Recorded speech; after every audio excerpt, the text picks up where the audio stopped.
phone.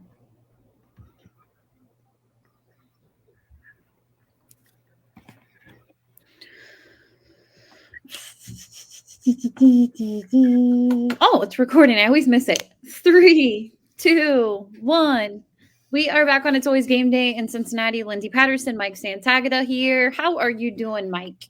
I'm doing great. I was figuring out what exactly I was going to do while in Cincinnati for the game this week, and cool ideas, cool stuff out there. I haven't been to a lot of places. Yeah, there's a lot to do in Cincinnati. The good news is for the game, it's going to be absolutely, I would say, beautiful for November 5th. In the 60s, I'll take it every day of the week, and I think the whole entire weekend is actually going to be okay. So It'll be more like 50s during kickoff, right?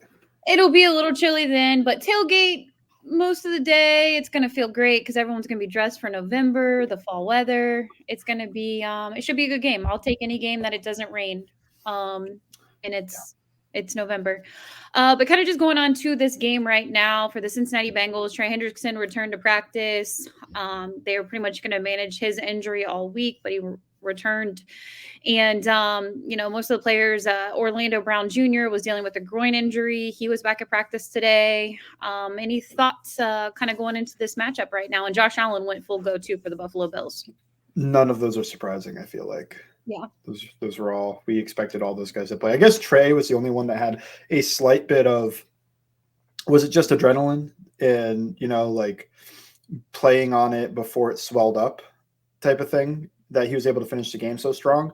Or was it that it wasn't a serious enough injury for him to miss like a game or multiple games? Felt more like the latter, but I guess you always have to be a little bit concerned about sometimes after you play, the thing just swells up and you can't do anything about it. I didn't think any of those were that surprising. For the game itself, I mean, is it worth mentioning the Bills keep signing people? Yeah, I see what they're doing, but at the same time, I don't know how many of those guys are going to be going on Sunday Night Football. We'll see. If there's anybody who's out there or what the difference maker is. But, if I'm the Buffalo Bills, your expectations are pretty high, as same for the Cincinnati Bengals. This is a game that I'm sure that they don't want to remember when they think about the divisional playoff game. I'm not even talking about the Monday Night Football game that happened in Cincinnati, but the last game these two teams played against each other, I would have a bad taste in my mouth if I was the Buffalo Bills. But for me, maybe they would be difference makers, but I think maybe more for the longer portion of their season more than this game. Yeah. Rasul Douglas might be the only one that was like, that guy might, I mean, who knows? I don't think anybody else they've signed is going to even play. I mean, maybe, but I don't see it.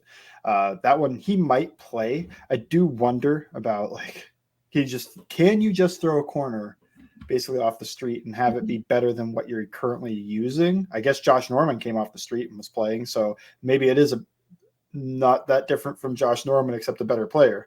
So that'll be interesting to see if he plays, because they could use the corner help, especially in this game.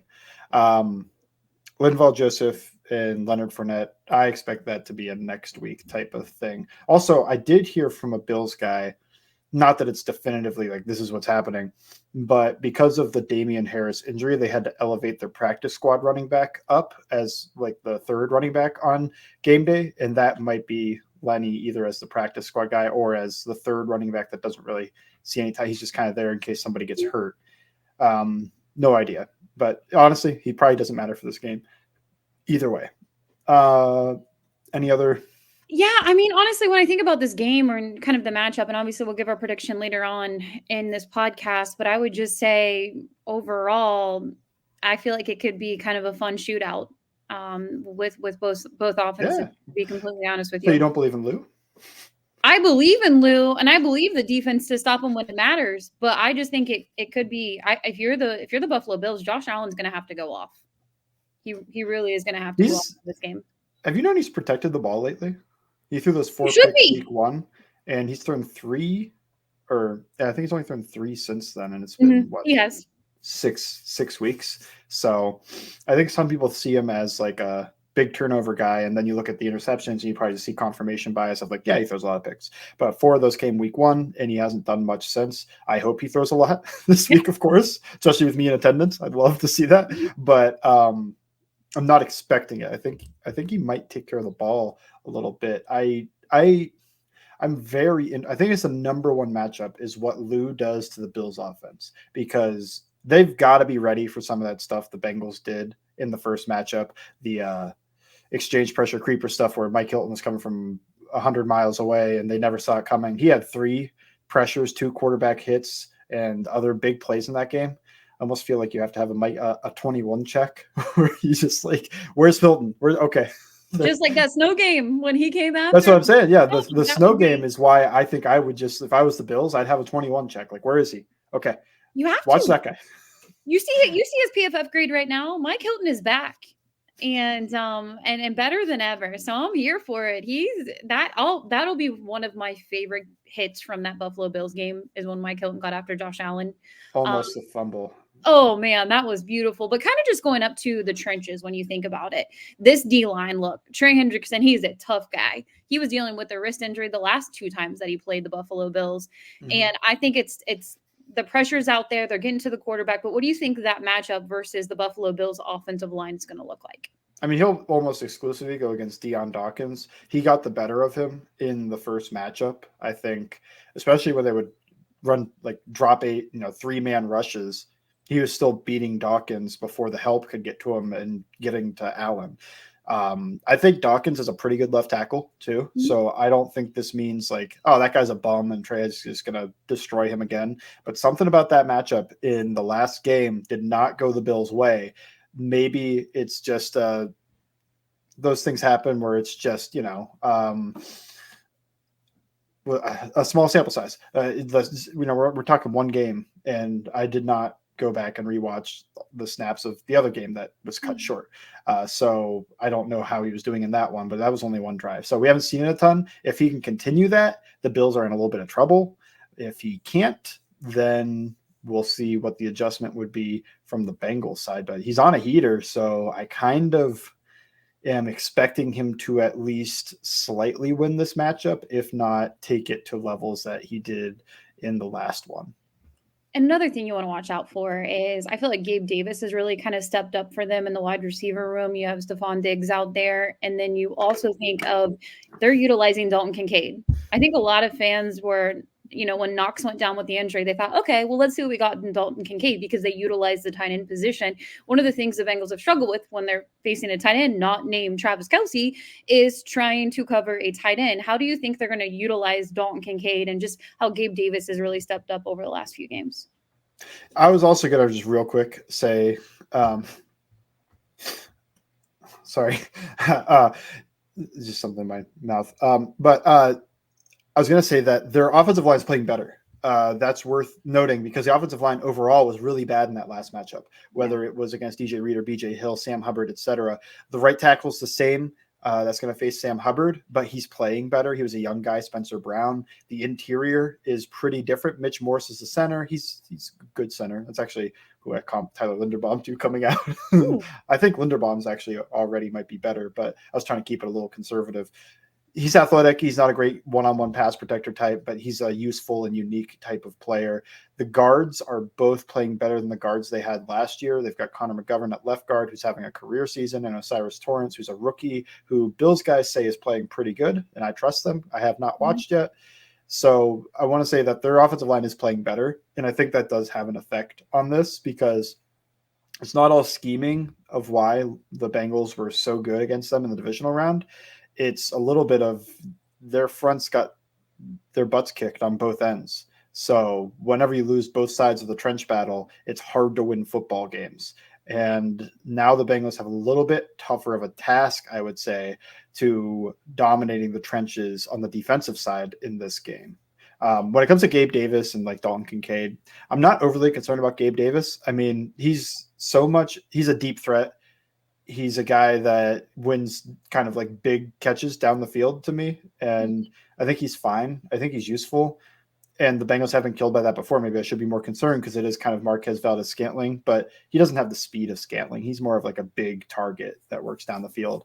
Diggs, very worried. No idea how they'll handle it. I assume he'll just get his and you just live with that a little bit. Kincaid is interesting, though, because they did not just try to get a Dax Hill on George Kittle matchup in the last game. They played a lot of zone, so these weren't like man coverage snaps that we were really talking about. But Kittle, he had a great game against them. And I don't think you want Kincaid to have a similar type of game. How do you go about it? And I wonder what the plan will be, because the one big glaring difference between Dalton Kincaid and George Kittle is Dalton Kincaid can't really block. And George Kittle is one of the best blocking tight ends in the league. Yeah. So does that change the matchup? Did they want linebackers and Nick Scott as bigger guys to deal with Kittle? Or did they just do that because that's how they're going to play defense and try to confuse the quarterback and all these disguises and zone coverage and whatnot? They're going to play a lot of zone no matter what. I mean, everybody in the NFL mostly plays zone coverage. The Browns might be the only team that's about 50-50. Mm-hmm. But do you get more Dax Hill? Do you even get some Mike Hilton snaps in there? I mean, I don't know about the size matchup there, but I do think of, if he tries to block Hilton, I think Hilton holds his own. And that's probably also true with Dax Hill. I don't see him as a guy that's going to really make them pay if they want to use lighter bodies to cover him. When it comes to their run game, what are you thinking about that for this Cincinnati Bengals defense, which I would say a little surprisingly felt like they did okay against Christian McCaffrey in the last matchup? And obviously, I'm not comparing their running backs to what Christian McCaffrey is. I think they did more than okay against Christian McCaffrey. You had a couple, one big play in the touchdown? And so 29% success rate for him in that game. That's got to be one of his lowest of the season. Maybe the Browns game was just as bad or worse. I haven't really looked, but he didn't do much in that game. I guess he wasn't that good against the Vikings. So the run games just hasn't been great lately, but the Bengals kept that going. And that's a really tough run offense to handle like that. With that in consideration, I thought they also played pretty well against the Seahawks run game. At least the starters did. I think when the backups came in, the Seahawks were able to move them around a little bit, but the starters did a good job against that too. So when I'm looking at the Bills run game, that would be really disappointing to then not be able to stop the Bills run game. It is completely different though, because I think those two teams want to be a little heavier when they run, and the Bills are going to want to be spread out this whole game. I think they were dabbling in some 12-2 tight end looks early in the year, but with Knox down, not so much anymore. They're kind of more Bengals-like with they have a tight end that isn't great at blocking, and they're going to spread them out and try to run into light boxes. So it's going to be up to the big guys up front really to hold their own. And like I said, it is an improved Bills offensive line, mostly in pass protection, but they have to stop the Bills run game, because I don't think it's as important as it was for the 49ers, and obvious reasons for that. But the Bills, you have to also stop them when they're off schedule. That's not just a team you put them off schedule and you'll do good, like the 49ers are to me. This is a team that's like, you put them off schedule and Josh Allen might go do some Superman thing and still pick it up. It doesn't matter. I think it's more important that they handle the passing game. And even if they give some stuff up in the run game, it is what it is. They do that to Kansas City sometimes, where Kansas City can run the ball on them, but they don't commit to it. They're not going to run 30 times in a game against the Bengals. The Bengals know that, so they kind of give a little bit of that up so that they can devote more resources to pass coverage. Yeah, well, flip sides right now, and you look at Joe Burrow, this offensive line, which I felt like the offensive line did a good job against the 49ers. When you think of this D-line versus the Bengals offensive line, how do you like that matchup? I mean, the Bengals offensive line last year handled them, and they were a much, much worse offensive line then, because it was starting three backups in Hakeem Adeniji, Jackson Carman, and Max Sharping. Two of those guys are backups on the team now, and one of them is in Minnesota. So I'm on paper, they're a better unit. I still think on paper, this Bills defensive line could give them some issues. It just hasn't happened in the two games. Well, in the game and a quarter that were played. So I feel like I should be cautiously optimistic about it. Like, they've shown that they can handle this group. I know Von Miller is back, but it feels like a lot of people are saying, yeah, he's not there yet. He's an older guy off that injury. I don't think that he's going to be there just yet. Maybe this is the week he just turns it on, but that's also a gamble I probably wouldn't make. I don't know. When's he going to, get better? I don't know. Injuries are weird, especially for older players. So I think Ed Oliver is a good player. He's playing good right now. He didn't do too much in the last matchup, but we'll see. Maybe he does in this one. I do think there was a little bit more quick game screen stuff in the last matchup, and obviously the snow played an effect. I think that does affect pass rushers more than it affects the offensive line, but at the same time, the Bengals pass rushers were perfectly fine in this game. Let's not act like this is going to be that was some huge defining thing. I think it just gave them a slight advantage, and the Bills on paper had the advantage in the first place. Cautiously optimistic. That's how I would describe myself about this Bengals O-line versus the Bills D-line. All right, let's get down to it, though. You think the wide receiver room right now, they're waiting another week for Charlie Jones, and I'm really excited for him to return to special teams, but we don't need to talk about special teams right now. Let's focus on the Bengals wide receivers versus their secondary. We obviously talked about their new addition this week, and he could probably be look, I could be wrong. All the players they signed could end up showing up and being like, you know what, Sunday Night Football, we need you. We're going all out. All the new additions on the Buffalo Bills are going to play. But for me personally, when I think about the secondary against the Bengals wide receivers, I like the Bengals wide receivers in this matchup. Yeah, I do in most matchups, and this one's no different. I mean, they're down their best guy on paper in Trey White, and I'm just not overly concerned about anybody they have, I think. Rasul Douglas, he might be the best of the group, and he might not play. I don't know. The safeties are good, but the linebackers, since Matt Milano's been hurt, taking us from the Cover One Bills podcast that I went on yesterday, it feels like they don't trust those linebackers they're platooning two guys in Milano's place, and they don't really trust them too much. So they've been dropping Jordan Poyer, I believe, down into there, and then going 3 safety. I don't know. The safeties are good, but they're not as good as deep safeties when Poyer's down low and Taylor Rapp's back there. I feel like that's a guy that you can go after at least a little bit, or not be overly concerned about him taking stuff away. We'll see. I think Sean McDermott, he's a good defensive mind, and we saw it in the Dolphins game. I mean, he's one of the only people that really stopped that Dolphins offense, or at least slow him down. So he might have a good game plan for this Bengals game. It's not Leslie Frazier like it was in the last matchup. I think that's worth noting, that the Bills defense will probably at least be schematically a little bit different than they were in the first matchup. But yes, I like the Bengals wide receivers in this matchup over the Bills defensive backs. If you were to pick a wide receiver from the Bengals that would go off in this game, who's it going to be? Jamar Chase is just such the easy option. So easy to go Jamar Chase. It really is. I feel like we need a T game. We need a T game at some point. I think so too. I don't know if he's 100% healthy just yet, but I do think this could be a game he does some damage, because the middle of the field stuff might be there for him if they try to keep both safeties back, and then him against like a zone coverage with both linebackers in the middle of the field. I think he can get open there, especially because they don't have Milano. Joe Mixon looked so fun last week. It was kind of a homecoming game for him when he was facing the San Francisco 49ers, having his family in attendance for the California game. The offensive line definitely stepped up. What do you expect from the Bengals run game in this one? I was very surprised in the last matchup at how good the run game was. I mean, they were dominant. I think it was like a 60% success rate for them, and like that's up there with like passing games and stuff. So yeah, like you're doing real well. I'm expecting them to keep them on schedule. I don't think the Bills are going to stifle the Bengals run game, but I also don't think the Bengals run game would be why they win this game. Whereas in the last game, it kind of did feel that way. Like the Bengals run game was probably just as, if not more important than their pass game, and how they were able to win, especially later in the game when they're able to run some clock out that way. We'll see. I was very surprised at how well they ran the ball in the last game, but I'm not expecting the Bills to shut them out in the run game. But also I want to be a little bit cautious with that's probably not going to be as good as it was in the divisional round.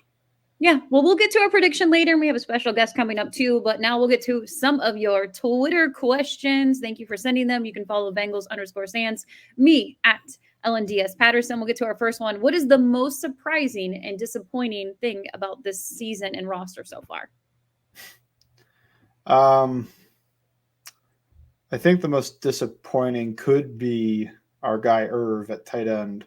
More for you than me, I think, but Ooh, yeah. even I am disappointed too. I was like, oh, he should be able to do Hayden Hurst type numbers. No, he should not. You should drag me for my tweets about that he was going to be a better addition or the best addition in the tight end room since Joe Burrow was drafted here. I mean, absolutely drag me for that because I've been completely wrong about Irv and Smith.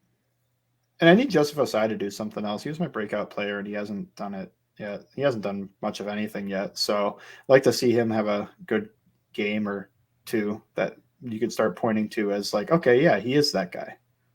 Yeah, no, it's pretty easy to kind of go with the same players when you think about the production because we're starting to see it from a lot of the players on the roster. I mean, the way Joe Burrow's been playing in the last few games, and I know a lot of people, you look at the Seattle game, the first two drives, they were getting something going, but Seattle's kind of proving that they're one of the top teams in the NFC right now. Yeah, And they especially defensively. yeah, their defense is legit. That matchup versus the Baltimore Ravens should be a good one this weekend, but I think that just kind of proves that that's a legit defense, a young defense, and they did a really good job against the Cincinnati Bengals in the second half. But yeah, it's Irv. It's going to be interesting to see if Tanner Hudson takes some of his reps. I'm not really expecting much in that game, but do you see a difference maker with Tanner out there if they don't give it to Irv? No. Yeah. I think you're hoping for competency, not a difference maker. Yeah, at this point. I mean, they feel good with the guys they have in their room, but again, they don't utilize the tight end position as much as social media wants the Cincinnati. Yeah, but you have to be able to, when you are utilized, like, believe okay. me. Yeah. You can't fumble the ball in the red you zone. You've added no points. You can't start losing points. I mean, that couldn't have happened to the worst player on the team. It could have had like Jamar did. I mean, he lost the ball a couple times, or even if T. Higgins would have done it, be like, yeah, you know what, he's gonna be fine. He's gonna bounce back. But for it to happen to Irv Smith, it's like, I don't know. And Joe has to trust you, even though Joe did go back to him in the second half. Mm-hmm. I don't know if that's going to be Joe's favorite target. He even said that Andre definitely stepped up and he's gaining his trust. And I think that's a guy they could end up utilizing a little more, maybe still in the red zone situation. I know he doesn't have a ton of reps out there, but when Joe believes in you, I truly believe he can make the call and say, yeah, this guy should be out there more.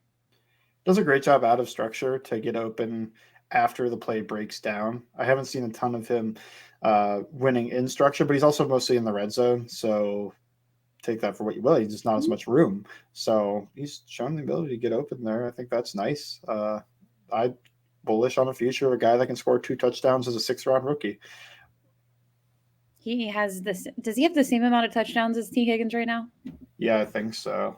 That is so wild to me. But T has been injured, and I still feel like he's kind of dealing with that right now. He did step up huge in that game and had some major catches too in the last game. So hopefully T is on the mend and he keeps getting healthy because obviously he's a huge addition in the wide receiver room. We'll go ahead and go to the next question over there on the Twitter world.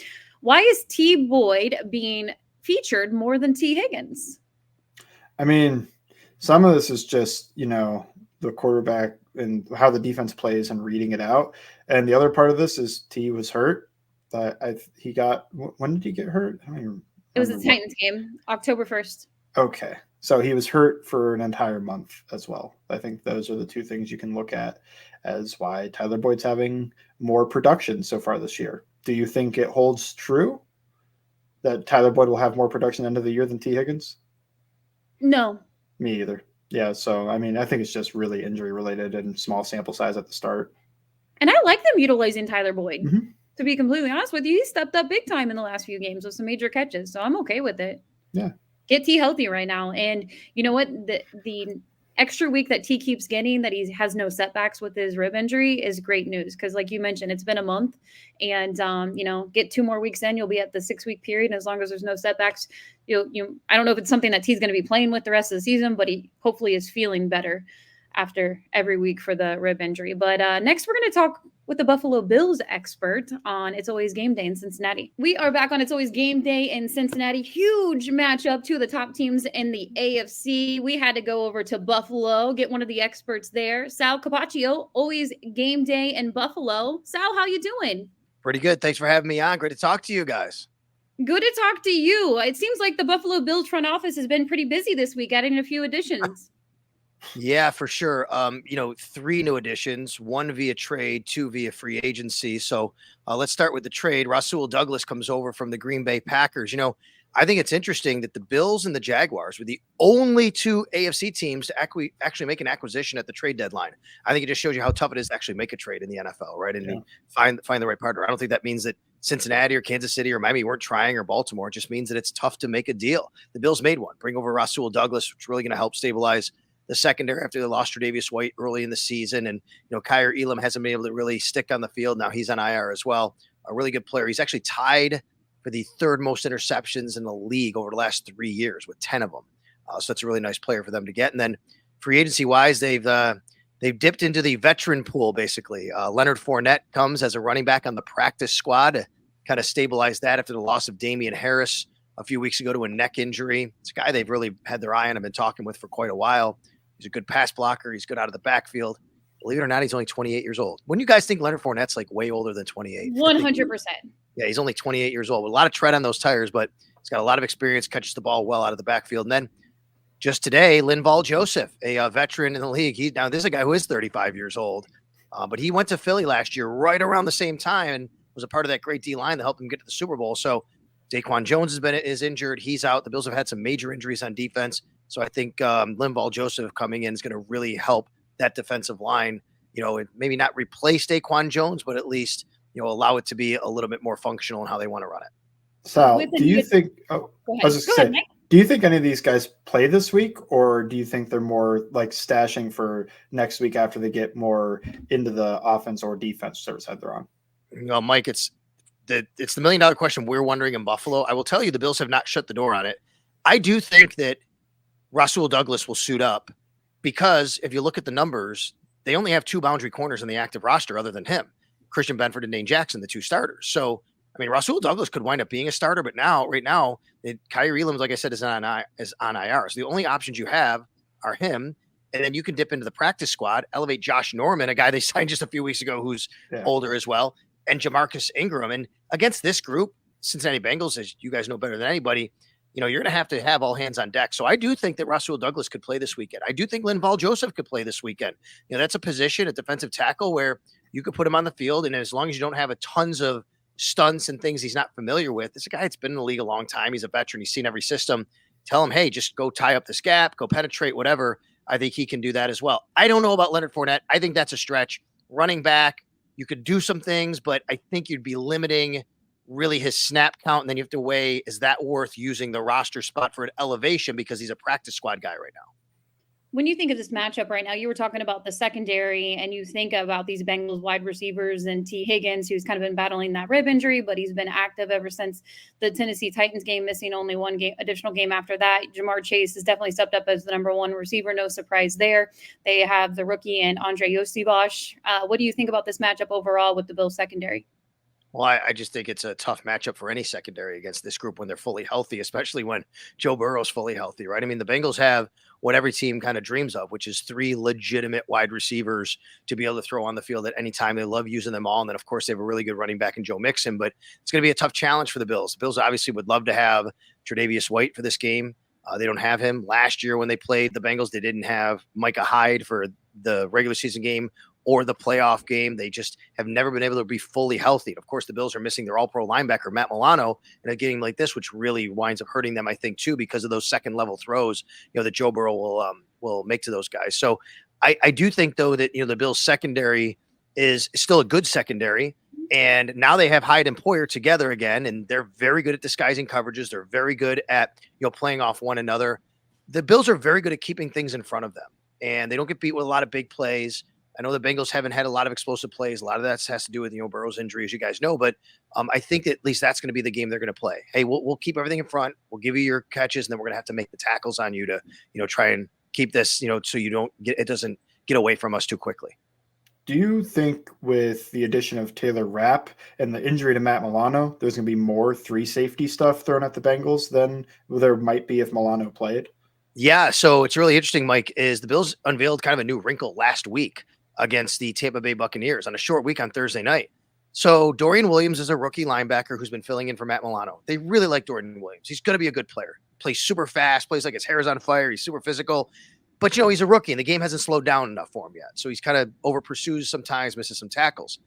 The other guy is Tyrell Dodson. They'll put him there. And Tyrell Dodson is a fine linebacker. He's just not quite the athlete. You could take advantage of him in the passing game. What they did last week, they did exactly what you said. They put Taylor Rapp on the field as a third safety, dime defensive back. But the wrinkle was they took Tyrell Dodson as will linebacker off the field and moved Jordan Poyer to actually playing will linebacker in passing down. So even though it's a safety, Jordan Poyer, he wasn't really playing safety. He was playing more of a dime big linebacker. And I think that could be something we see again this week will be really interesting. Dalton Kincaid getting his second start, obviously after the Knox injury. And I think a lot of Bengals fans in the draft, they wanted Dalton Kincaid. There was a big tight end party over in Cincinnati because they thought they were going to get a tight end. What do you think about Dalton Kincaid already in his short rookie year so far? He's going to be special. He really is. I think, Bills fans have been kind of waiting for the Dalton Kincaid breakout game. I think we got that last week against the Tampa Bay Buccaneers. He scored his first NFL touchdown, 5 catches, 65 yards. The week before that, 8 catches, 75 yards. You could say really the game came even before that against the New England Patriots. But the last 2 weeks, he's been terrific for the Bills. I think he's going to have a really great future in this league. And, unfortunately, it's come at the expense of Dawson Knox as well. The Bills really like Dawson Knox. He's a very good player. But with Dawson Knox's injury, you won't see him against the Bengals because he's on IR. With his wrist injury, that's kind of forced the Bills a little bit to be more of an 11 personnel team when they want to run a lot of 12. I think, and a lot of people in Buffalo think they're actually better in 11 personnel. And Dawson Knox is really more of a quasi big slot receiver than he is a tight end. He's a tough matchup. So the whoever's going to defend him for the Bengals, however they want to play it, their slot corner, a linebacker, he's going to have some sort of matchup, whether advantage, whether that's size or whether that's speed. But the other thing is he is so good. His hands are so good, and he's really good run after catch. I think we're going to see more and more Dalton Kincaid here. So Khalil Shakir, he had a pretty good game against the Buccaneers. Is that 11 personnel related? Because it's normally just Diggs, Gabe Davis, and he gets in there and he just steps up as kind of, Knox, Kincaid is the Knox replacement, but when you are 12 and you move to 11, it almost feels like Shakir being inserted because they dropped a tight end in there. Do you think he's going to play a lot in this game, or was that just a short week, he knows the offense type thing? No, I agree. I think that really Kincaid was playing a lot anyway. He just is forced a little bit more into even a heavier role without Dawson Knox there. But really, it is Khalil Shakir who was the beneficiary. His snap count went way up. The Bills like Khalil Shakir. He had a very inconsistent preseason and training camp. A lot of fans are wondering, oh my gosh, what's going to happen? Are they going to move on from this guy? Like he was trouble catching the ball. Not the case though. The regular season, I think last week he had as many catches as he did all of last season in his rookie year. And, this is exactly what the Bills wanted from him. The other guy, and I don't know why it hasn't materialized, but every time gets a ball thrown his way, he makes something happen. That's Deontay Hardy, who's small, but he's a really good slot receiver. He's a return man. And at some point, I think Deontay Hardy is going to get more involved here, especially if they stay more 11. But yeah, to answer your question, Mike, I think Khalil Shakir, you should see more of him. The Bills will stay more in 11 personnel, I think. I think that's how they want to play it, a little up-tempo. And Josh Allen, for most of the year, but especially last week, he hasn't been just chucking the ball down the field. He's been taking what the defense gives him. He's been thrown underneath. Who would have thought Josh Allen would lead the NFL halfway through the season in completion percentage? Yeah, I think a lot of Bengals fans, they want Joe Burrow to get that back, to be completely honest with you, when it comes to the completion percentage. But we were talking about Josh Allen. Outside of that first game against the Jets, he's really taking care of the ball. And that's a huge thing for them offensively. Yeah, he has. And, he's had some interceptions since then. But really, Josh's interceptions have mostly come from what Josh does, trying to do a little too much, right? And I always say, I'll live with those. You never want to take that away from Josh Allen. It's the same thing with Patrick Mahomes and to a degree Joe Burrow, which is these guys are they're going to make throws sometimes that no one else on earth can make. So you know what? Those things are going to result in touchdowns and big plays. In the meantime, you're going to have to live with maybe those throws resulting in going to the other team. And he's done that a few times, but since that first game when he just, for some reason, just made bad decision after bad decision, it seemed like on some throws, he's made really good decisions. He's kept things underneath. He's taken what the defense has given him, and he's had a really good year. Josh is actually playing at an MVP type level. If you look at all the quarterbacks in the NFL, you could make an argument for some receivers, of course, like Tyreek Hill, but I think you can make just as good of an argument right now for Josh Allen to be the NFL MVP. Is there any concern whatsoever about Josh Allen he's not going to miss the game, but with the injury, is there any type of concern with that? Just like he might not be 100%? Well, I think anytime you're dealing with a quarterback and a right shoulder injury who throws right-handed, there's always going to be some concern, but like he's tough. This guy's built a little bit different. I think your listeners would probably be surprised to know that Josh Allen actually has the current longest active starting streak in the NFL for a quarterback. He's like 80 games straight. He hasn't missed a game in 80 games. He hasn't missed a start. It's pretty crazy because he's tough and he deals with things. He's a big guy, but concern-wise, I don't think so. Let's remember, he actually got hurt in the first half of that game against the Tampa Bay Buccaneers. He came back. He didn't make a series. He played the whole second half. He threw the ball. He ran the ball. So it's really more about maintenance right now and pain tolerance, I think, for what he's going through. And he said it's really more about a long-term plan to keep him, upright and healthy for why he missed practice. I don't think there's any concern about him not being 100%. I think the playbook will be completely open to him. Yeah, it just reminded me, the elbow seemed to have an effect, but that's a more, that felt a little bit more serious than the shoulder one. Yeah, and I hope I didn't say elbow. I hope I said shoulder. I did say you elbow. Did. I was thinking last year with the elbow. And you know what? No, and this happened the other day. I was on our radio station, WGR Sports Radio 550, and I said elbow because I was thinking of last year with the elbow. Right now, he has the shoulder injury. I don't think it's going to be compromising him at all for this game. He did have the elbow last year. Maybe it was still something he was dealing with even in the playoffs when they played Cincinnati, not taking anything away. They won that game and deserved it, but certainly nothing that's been lingering from that either. All right, let's get to the good part. Prediction time. Bills would say, hey, this is kind of a revenge game for them. Cincinnati Bengals say they're trying to get back on track now that Joe Burrow is almost 100% healthy with that calf injury, and they've been looking pretty good in the last few games. What is going to happen for the Buffalo Bills and the Cincinnati Bengals? Sal, we're going to let you go first. Well, I think it's going to be a one-score game, probably a field goal game, maybe even a 1 or 2 point game. I think this can go either way. It might come down to maybe one of the field goal kickers making a long kick or missing a kick. It might come down to one turnover. That's the Bengals do very well. They take the ball away, as we know. Red zone is going to be a key in this game if you look at the two teams and where they sit right now in their red zone stats. So I think this could be a one-score game. Look, I mean, I'm on It's Always Game Day in Buffalo. I'm here on It's Always Game Day in Cincy. You want me to predict the Cincinnati Bengals to win? That's not going to happen. I'll say 24-23 Bills. All right, Mike, you up. Yeah, I mean, a lot of similar thoughts. And I like you said 24-23 because I do think people keep saying shootout. And part of my brain, just when everybody says shootout, I almost don't expect it. And look, we're talking about a defense, and the Bengals, they did a great job against Josh Allen. And I'm sure the Bills defense on the other side, they've been thinking about this game for a while. You lose Leslie Frazier. It's a little bit different with Sean McDermott calling plays. I think 24-23 is a good call. Wrong team. I'm going to go Bengals over Bills. I love it.